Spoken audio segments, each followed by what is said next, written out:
What's up, my special being brothers and sisters? We're back at it again with another figure review. This time we're going to be reviewing a double pack, kind of like a double feature. It's from the Power Rangers Lightning Collection. It's the Raphael and the Foot Soldier, which is disguised as Tommy. And I can't wait to bust them out of the package and see how they look. All right, guys, let's get into it.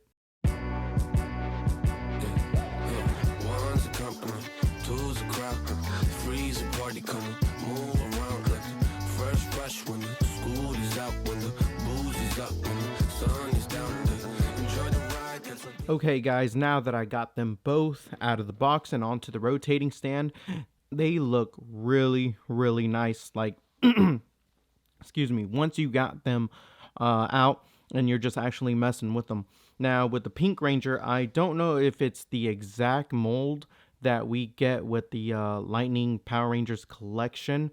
I can't remember if it is or isn't. But as far as we all know that Michelangelo, his sculpt is new.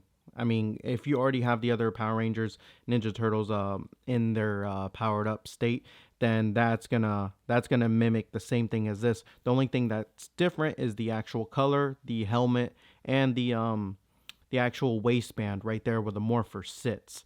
So without further ado, let's just get into the articulation with both of these, I wouldn't say guys, but girl and guy. Okay, so the first one that we're going to start with is Michelangelo. As you can see, he looks really good. Goes up about that much, goes down not that far down, so he doesn't really kind of look that far down. But let's see, right here we have his shoulder that can go out that much, which is pretty good. Down, he does have this kind of hidden like butterfly joint, but it's kind of like useless because of the front part of the shell right there. Let me see, he has a right here a bicep swivel, so that's really good. Does he go to the gym? Let's see. Yep, he has bends that are really good, better than the actual 90, so that's really good.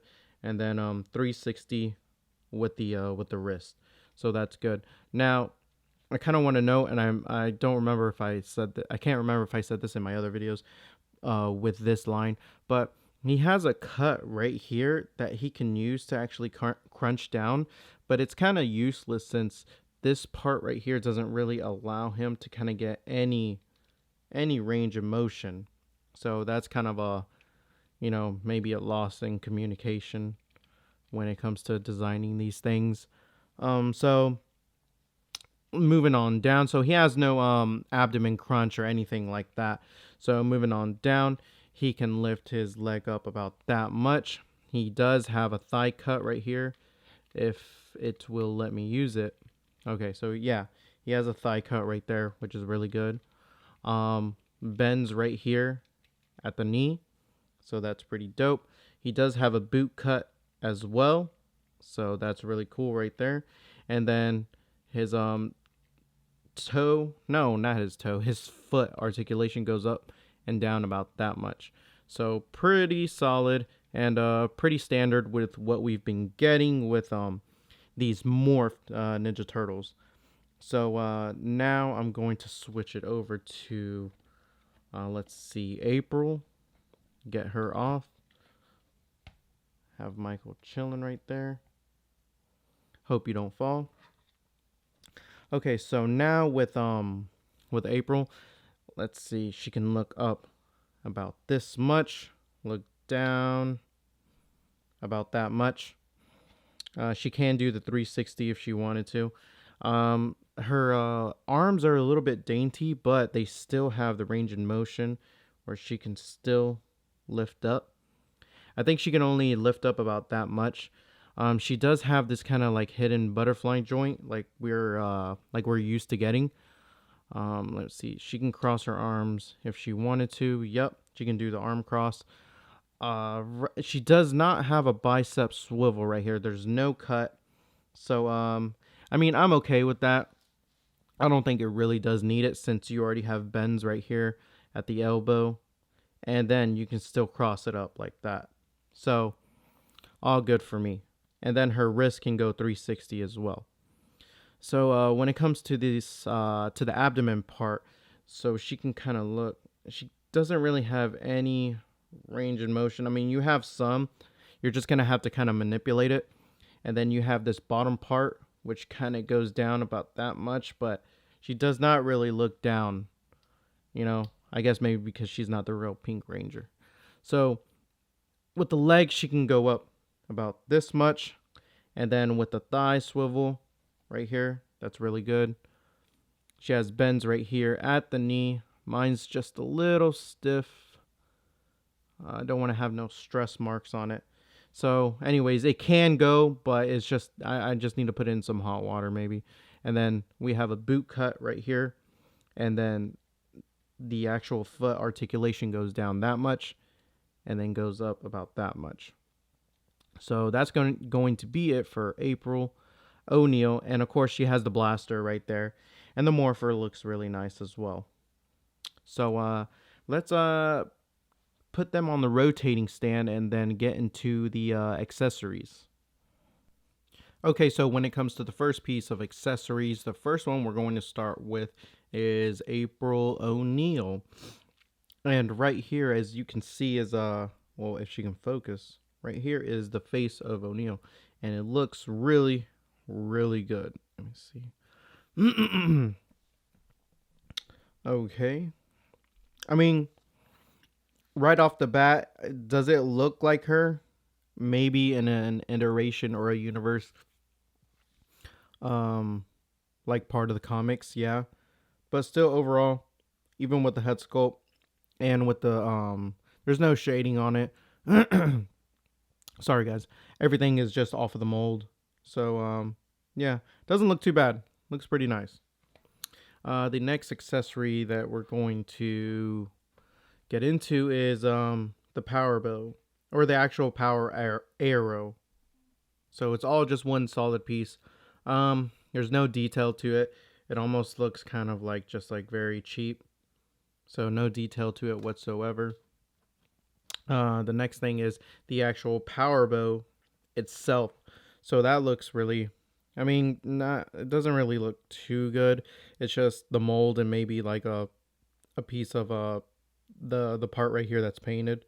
But it does come with these like half pegs where you can like insert Michelangelo's saber-toothed weapon onto that. So I'm glad they kind of added that in. Next is her microphone, because as we all know, she likes to rock the mic. Nah, she is a reporter, for everybody that is tuning in and doesn't really know. That is April's occupation. And what reporter is without their recorder? So camcord, film it all. That's what she has. Next is this effect piece.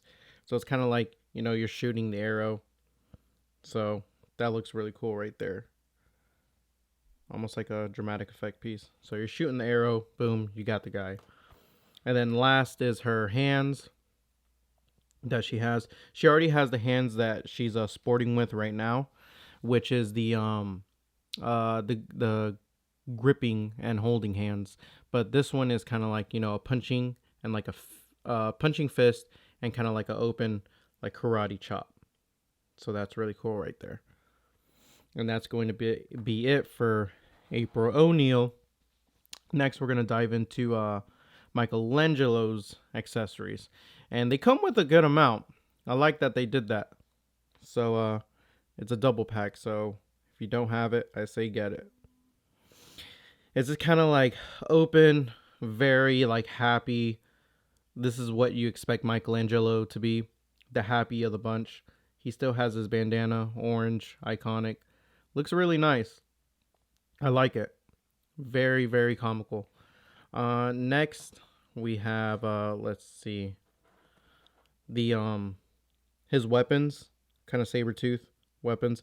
And the cool thing about this is like you can pop them together just so that way you can have when he let me see. Yeah, so when he has them holstered, in his belt. They're not just flopping around.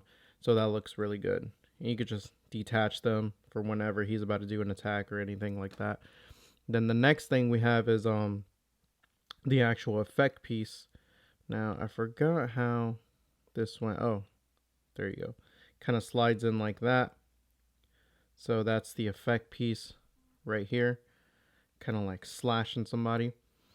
The next accessories that we have are the hands, open palm hands, only 3 fingers because he's a turtle. And then closed palm hands or fist hands. So there you go right there.